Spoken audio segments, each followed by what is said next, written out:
বাংলাদেশের ক্রমজটিল এবং অশান্ত পরিবেশে এবার নতুন সংযোজন। বাংলাদেশিরা যাতে চিকিৎসা পরিষেবা গ্রহণের সুযোগ না পায় তার জন্য ত্রিপুরাতে স্থানীয় স্তরে বিক্ষোভ। দাবি উঠল, পাকাপোক্তভাবে চিকিৎসা পরিষেবা প্রদান না করার ব্যাপারে সিদ্ধান্ত গ্রহণ করতে হবে। যতদিন এগিয়ে চলেছে বাংলাদেশের পরিস্থিতি ততই ক্রমান্বয়ে জটিল আকার ধারণ করছে। এই ক্রমজটিল পরিস্থিতির আবহে এবার নতুন করে গোটা দেশ জুড়ে বিভিন্ন রাজ্যের স্থানীয়রা দাবি তুলছেন, কোনোভাবেই যাতে বাংলাদেশিদের ভারতবর্ষের কোনো জায়গায় চিকিৎসা পরিষেবার সুযোগ প্রদান করা না হয়। এখানে উল্লেখ করা প্রয়োজন, দীর্ঘদিন ধরে ভারতবর্ষের কলকাতা, হায়দ্রাবাদ, ত্রিপুরা সহ বিভিন্ন জায়গায় বাংলাদেশিদের চিকিৎসা পরিষেবা গ্রহণ করতে দেখা যায়। একই রকমভাবে আজ রাজধানীর আইএলএস হাসপাতালে একদল স্থানীয় যুবকরা প্রতিবাদী ভূমিকায় অবতীর্ণ হয় এবং তারা আইএলএসএ কর্তৃপক্ষের সাথে দেখা করে অনতিবিলম্বে বাংলাদেশিদের চিকিৎসা পরিষেবা যাতে প্রদান না করা হয় সেই ব্যাপারে সিদ্ধান্ত গ্রহণের আবেদন জানান।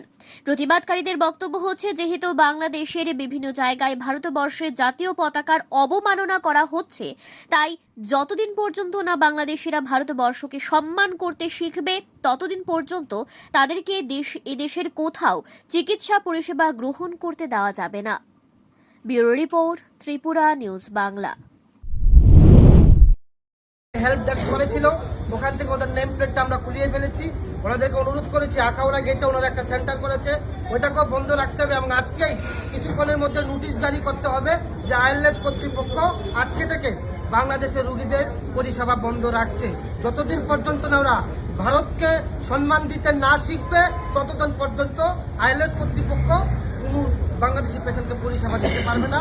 এই আবেদন ওনাদের কাছে রেখেছি, ওনারা এটা মেনেছেন, ওনারা হেল্প ডেস্ক খুলে দিয়েছেন এবং কিছুক্ষণের মধ্যেই নোটিশ জারি করবেন। নোটিশ পেলে আমরা এখান থেকে সুন্দরভাবে চলে যাব।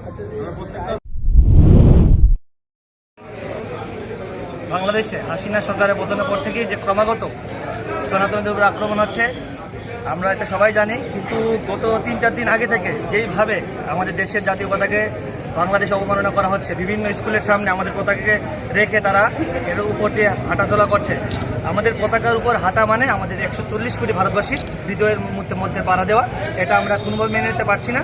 তাই ভারতবাসী হিসেবে আজ আমরা আইএলএসে এসেছি, আমরা বাংলাদেশি যারা রোগীরা আছে তাদের পরিষেবা বন্ধ করার জন্য। আমরা দেখেছি কলকাতাতেও একটি হসপিটালে ওনারা বলেছে বন্ধ করার জন্য, এবং ওনাদের একটা হেল্প ডেস্ক ছিল বাংলাদেশের, সেটাও আমরা খুলিয়েছি। আমরা ওনাদেরকে অনুরোধ করেছি আইএলএস কর্তৃপক্ষকে যে অবিলম্বে বাংলাদেশের রোগীদের পরিষেবা বন্ধ করতে হবে। তার জন্য আজ এখানে এসেছি। ওনারা আমাদের আশ্বস্ত করেছে যে একটা নোটিশ ওনারা লাগা দেবে, তারপরেই বাংলাদেশের রোগীর পরিষেবা বন্ধ হয়ে যাবে। এর পাশাপাশি তো আগরতলা জিবি হাসপাতালও বাংলাদেশিদের পরিষেবা মিলছে, আমাদের কাছে খবর রয়েছে। আমরা আস্তে আস্তে সব জায়গায় যাবো। বলেছি আখড়া রোডে ওনাদের একটা ফ্লেক্স আছে, ওটাও খোলার জন্য আমরা ওনাদেরকে বলেছি।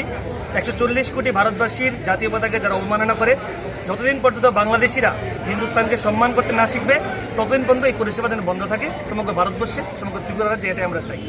আপনার পরিচয়? আমার নাম জয়দীপ চৌধুরী, আমি একজন ভারতবাসী, ত্রিপুরাবাসী।